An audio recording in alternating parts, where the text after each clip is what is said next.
લોકસભાની ચૂંટણીને લઈને તમામ રાજકીય પાર્ટીએ પ્રચાર પ્રસાર જોરોશોરોથી શરૂ કર્યા છે તો ઉમેદવારો પણ મતદારોને રીઝવવા માટે અવનવા પ્રયાસ કરી રહ્યા છે।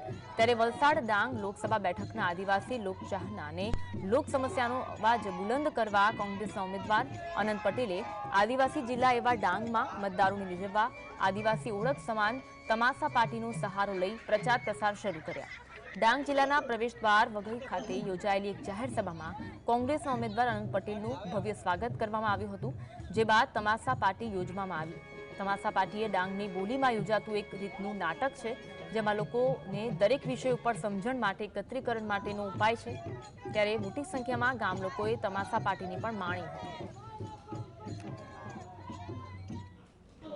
इंडिया गठबंधन भारतीय राष्ट्रीय कांग्रेस समिति द्वारा वलसाड डांग लोकसभा 26 બેઠક पर મને ઉમેદવારી કરવાનો મોકો મળ્યો છે। મારું નામ જાહેર કર્યું છે ત્યારે ઘણા દિવસથી લગભગ 10 દિવસથી અમે પ્રચાર પ્રસારમાં લોકોને મળવા માટે અને સ્વાગત અને મુલાકાત માટે અમે નીકળ્યા હતા। આજે ડાંગ જિલ્લાના આહવા તાલુકામાં અમારો પ્રવાસ કાર્યક્રમ હતો।